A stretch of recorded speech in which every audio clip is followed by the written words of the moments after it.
ओम सर्वेभ्यो नमो नमः। आज हम तुम्हें अनुदित सवर्णस्य चा प्रत्यय परः सन्निकर्ष संहिता हलोन्तरः संयोगः सुब्दिगंतम पदम, इन सूत्रों के बारे में आपको बताएंगे। इससे पहले जो कल परसों आपको पढ़ाए कौन कौन से थे, हलंत्यम से शुरू करना है। पहले क्या था? हलंत्यम। हलंत्यम के बाद क्या था? तस्य लोपः। उसके बाद हमारे पास क्या आया था? आदिरंतेन संहिता। उसके बाद उकालोज हर्ष दीर्घ प्लुतः, ये हर्ष दीर्घ प्लुत करने वाला सूत्र है। उच्चैरुदातः निच्चैरुदातः समाहारः स्वरितः। उसके बाद हमने क्या किया था? मुख नासिका वचनो नुनासिकः, ये आपको पढ़ाया था। मुख सहित नासिक चरमाणवानो अनुनासिक संज्ञा स्यात्। मुख सहित जो नासिका से बोले जाते हैं वो अनुनासिक संज्ञा कहलाते हैं। उसके बाद हमने आपको क्या पढ़ाया था? तुल्यास प्रयत्नम सवर्णम। तुल्य आस्य प्रयत्नम, जो जिन अक्षरों को बोलते समय हमारे मुख आकृति आभ्यंतर प्रयत्न ये एक समान हो, एक स्थान से जो ये निकले उनका क्या है? सवर्ण संज्ञा होती है। उसके बाद आया था हमारे पास यत्न आया था। यत्न आया था आभ्यंतर और बाह्य प्रयत्न आया था। आभ्यंतर हमारे पास कितने थे? आद्य पंचदा, जो प्रयत्न द्विधा, आभ्यंतर बाह्य हो, आभ्यंतर और बाह्य प्रयत्न। आभ्यंतर प्रयत्न हमने कितने बताए थे? 5 प्रकार के, बाह्य 11 प्रकार के। उसके बाद आज हमने फिर क्या अपनाना आपको? अनुदित सवर्णस्य चा प्रत्यय।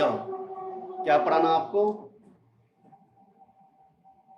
अनुदित सवर्णस्य चा प्रत्यय। प्रतीयते विधीयते इति प्रत्यय। प्रतीयते विधीयते इति प्रत्यय। सबसे पहले हम इसका संधि विच्छेद कर लेते हैं, अलग अलग इसके टुकड़े कर लेते हैं। अण उदित सवर्णस्य च अप्रत्यय।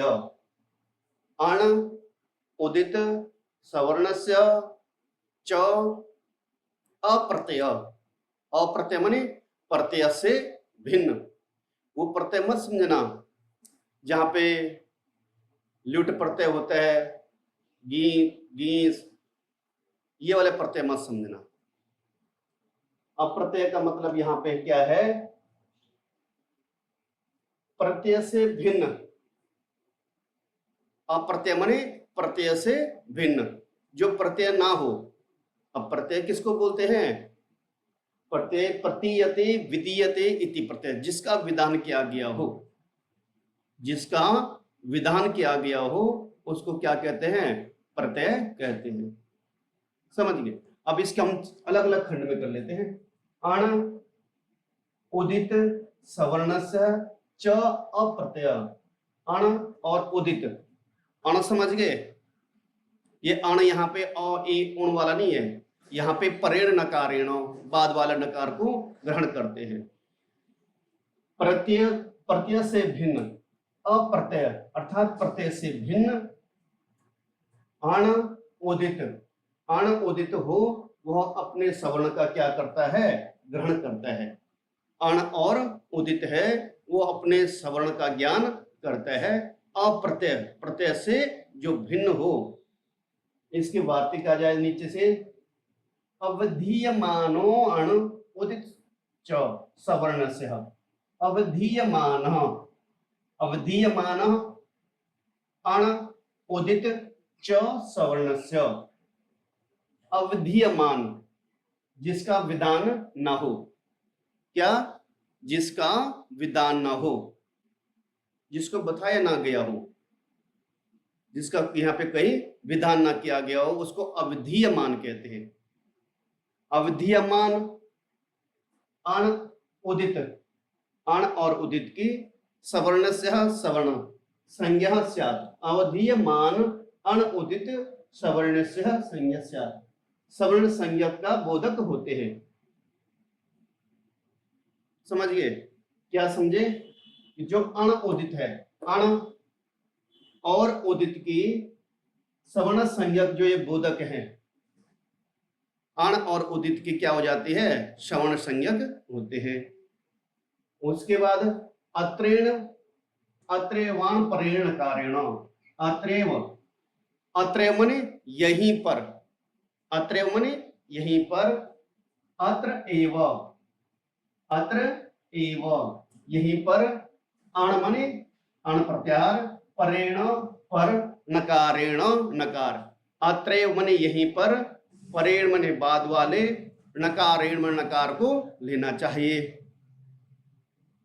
जबकि हम क्या करते हैं, हर जगह हम जब बोलेंगे भाई अण प्रत्याहार, तो अण बोलते ही हमें क्या हो जाएंगे, अ ई उण वाला याद आ जाता है। क्या? अ ई उण। जबकि यहाँ पे बाद वाला नकार लेना है। कौन कौन से? हय वरट लण तक का, अ ई ओ री रे ए ओ आई, औ ह य व र ल, और बाद में न। यहाँ पे पर वाला नकार लेना है, केवल यहीं पे ही लेना है, और जगह नहीं। अगर हमें कहीं पे अण प्रत्याहार बनाना हो तो वहां पे पूर्व पहले वाला, पूर्व नकारेण, पहले वाले नकार का ग्रहण करना, न कि बाद वाले का। उसके बाद हमारे पास आ गया कु चु टू तु पु एते उदितः, कु चु टू तु पु, ये क्या है? उदित वर्ण है। ये क्या है? उदित। उदित माने उ इत हो। उदित का संधि विच्छेद क्या है? उद इत। जहां पर उकार, जहां पर इत हो उसको उदित बोलते हैं, जहां पर उ इत हो उसको उदित बोलते हैं।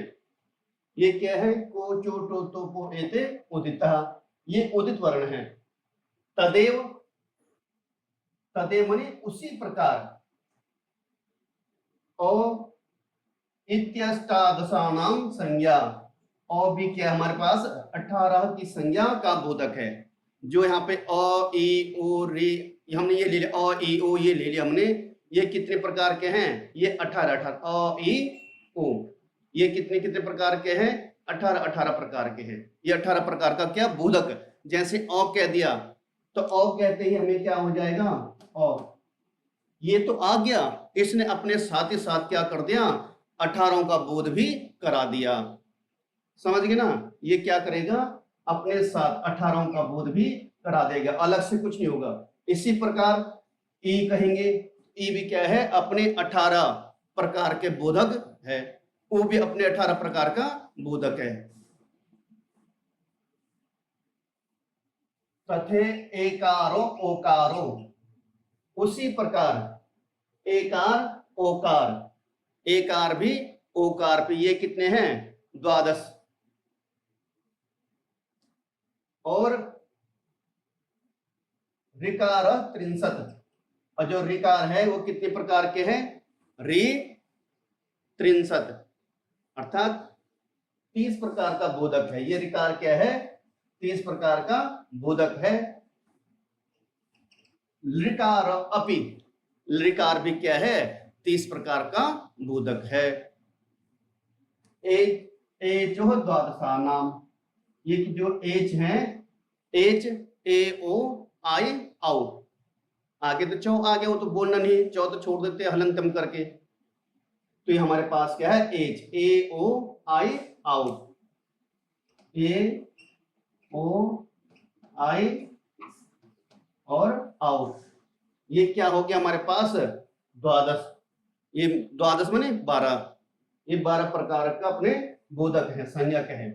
अनुनासिक, अनुनासिक भेदेन यवला द्विधा, और अनुनासिक और अननुनासिक, अनुनासिक और आगे दूसरा क्या है? अननुनासिक। अन अनुनासिक, अन माने नहीं, नकारात्मक, जो अनुनासिक ना हो तो उसका नाम मना करने के लिए, नकार के लिए हम क्या कर लेते हैं? अन जोड़ते हैं। जैसे कि क और क, ये क्या हो गया? अन, अन अनुनासिक, और ये क्या हो गया? अनुनासिक। ये क्या हो गया? अनुनासिक, और ये क्या हो गया? अन अनुनासिक। अन जोड़ देना, अनुनासिक के आगे क्या करना आपने? अन जोड़ना तो क्या हो जाएगा, अन, अनुनासिक और अननुनासिक। एक हमारे पास दूसरा भी आया था पहले, अनुस्वार। अनुस्वार का क्या हो जाता है, ऊपर हम क्या करते हैं, बिंदा लगा लेते हैं, जैसे क, क के ऊपर ये बिंदा लगा देंगे, ये वाला बिंदा, तो ये क्या हो जाएगा, अनुस्वार है। विसर्ग का तो आपको पता ही है, आगे दो बिंदे होते, ये विसर्ग हो गया। अनुनासिक और अनुनासिक भेदेन यवला द्विधा, य व ल, ये दो दो प्रकार हैं। किस प्रकार के, अनुनासिक और अनुनासिक के भेद से ये क्या है, दो दो प्रकार के होते हैं। समझ गए। अभी हमने बताया था ना विधीय, जैसे इको यणची, हमारे पास यही उदाहरण ले लो आप। इको यणची क्या है, एक के स्थान पर यण हो गया। इक और अच ये क्या है, अप्रत्यय है, क्योंकि एक के स्थान पर यण होना है, जिसने कार्य करना है वो क्या है, प्रत्यय है, और एक और यण क्या है, अप्रत्यय है। ठीक है ना। अब हमारे पास ये तो हो गया कंप्लीट। इसके बाद हम दूसरा सूत्र शुरू करते हैं, परः सन्निकर्षः संहिता। दूसरा हमारे पास क्या है, परः सन्निकर्षः संहिता।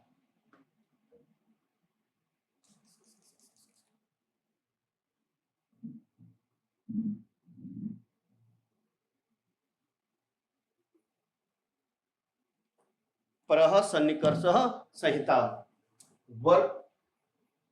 परः सन्निकर्षः संहिता, ये तीन हमारे पास है। परः मने यहाँ पे बाद वाला मत समझना, पूर्व और पर वाला ये पर मत समझना कि हाँ भाई ये बाद में, नहीं, यहाँ पे है परः मने बहुत नजदीक, अत्यधिक समीप, क्या हो गई है, बहुत ज्यादा समीप, नजदीक। सन्निकर्षः, सन्निकर्ष माने इकट्ठा होना, एकीकरण होना, सामीप्य होना, बहुत ज्यादा समीपता को। संहिता, संहिता, परः माने अत्यधिक, सन्निकर्ष माने एकीकरण, संहिता माने संहिता कहते हैं। अब इसका स्पष्ट कौन करेगा, आगे वार्तिक करेगी। वर्णानाम अतिसहिता, वर्णानाम, यहाँ पे किसका वर्णन चल रहा है, वर्णों का। किसका, वर्णों का। वर्णों का अत्यधिक सामीप्य को, वर्णों की अत्यधिक सामीप्य की संहिता संज्ञा स्यात्, क्या हो जाते हैं, संहिता संज्ञा होते हैं। आगे समझ में क्या, कि वर्णों की अत्यधिक समीपता की संहिता संज्ञा होती है। सपोज हमने कह दिया कि राम, थोड़ी देर रुक गए, अत्र आगच्छ, तो इसमें क्या हो गए, आकांक्षा नहीं, आपस में एक दूसरे का मेल नहीं है, एक क्या है, समीपता होना चाहिए। अगर हमने कोई उदाहरण दे दिया, शुद्धोपास हमने रूप सिद्ध करना है, पहले लिख लिया शुद्धि, फिर काफी देर बाद उसको लिख लिया उपास है, बीच में व्यवधान हो गया, तो इसलिए यहाँ पे ये क्या नहीं हो जाएगा, अत्यधिक समीपता नहीं है, अर्थात बहुत नजदीक को ही, नजदीक नजदीक हो तो ही वहां पे क्या हो जाएगा, क्या होगा वहां पे, संहिता। वर्णों की अत्यधिक समीपता की संहिता संज्ञा होती है। अब हमारे पास यह लिखा है शुद्धि उपास है, शुद्धि जमा उपास है। शुद्धि में धी में ई है, आगे ऊ है, धी में ई और आगे ऊ हो जाएगा, इसलिए ई के स्थान पर य हो जाएगा, ए के स्थान पे क्या हो जाएगा, य हो जाएगा। जो समीप है, अगर ये दूर दूर होते तब यहाँ पे संहिता संज्ञा नहीं लगनी थी, क्योंकि वर्णों की समीपता की ही संहिता संज्ञा होती है। अगला हमारे पास है हलः, हलोनंतरा संयोग, हलः अंतरा संयोग, यह षष्ठी का एक वचन है, ये प्रथमा का बहुवचन है, ये प्रथमा का बहुवचन है। ये सूत्र क्या कहते हैं, हलः अंतरा संयोग, क्या है, संयोग संज्ञा करने वाला सूत्र है। क्या करने वाला, संयोग संज्ञा करने वाला सूत्र है। कौन सा सूत्र है, हलोनंतरा संयोग। ये कहते हैं अजभिर, अजभी, अचों के, अजभी अचों के, व्यवहितः, अजभिर अव्यवहितः। ये क्या हो गया? अव्यवहिता। अव्यवहिता माने व्यवधान नहीं होना चाहिए। अजभी अव्यवहितः, अचों के व्यवधान से रहित। अजभी अचों के व्यवधान से रहित। संयोग संज्ञा स्यु। क्या? संयोग संज्ञा। इनके क्या होते हैं? संयोग संज्ञा, आपस में जो मिलते हैं उसको संयोग कहते हैं।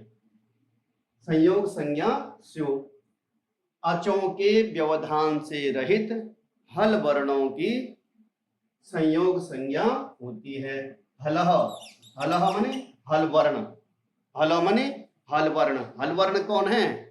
अचों को छोड़ करके जितने शेष बच जाते हैं वो क्या है? हल है। अचों को छोड़ करके हय वर्ग से लेकर के स हल तक, ठीक है ना, वहां तक का। अचों के व्यवधान से रहित हल वर्णों की संयोग संज्ञा होती है। स्यो बहुवचन का है, ठीक है। अगर एक होता तो स्यात और बहुत है तो स्यो हो गया हमारे पास। समझ गया? तो उदाहरण क्या हमारे पास? जैसे हमने क्या कर दिया? महत, महत्तमा, ये बनाना हमने, ठीक है ना। महत्तमा, महत जमा तमा, महत जमा तमा। अगर हम इसको अलग अलग करते हैं तो यहां पे लिखेंगे हम म आगे अ ह अ त त अ आगे म आगे अ। तो यहाँ पे हमने क्या करना है? इसने कहा था अचों, अचों के व्यवधान से रहित हल वर्ण की। ये भी हल वर्ण है, ये भी हल वर्ण है। तो इन दोनों को आपस में क्या नहीं होगा? है संयोग नहीं होगा। क्यों नहीं होगा? क्योंकि बीच में क्या है? अ का व्यवधान है। क्या है? बीच में अ का व्यवधान है। अगर फिर इसका नहीं होगा क्योंकि यह स्वर है, ये व्यंजन है। तो यहाँ पे अगर हमने संयोग करना है तो किसका करना है? व्यंजनों का संयोग करना है। जब फिर यहाँ पे आ जाओ हमारे पास ये तो और ये वाला तो, अब इसके बीच में कोई व्यवधान है? कोई व्यवधान नहीं है क्योंकि तो हलंत है, उसके बाद फिर तो है।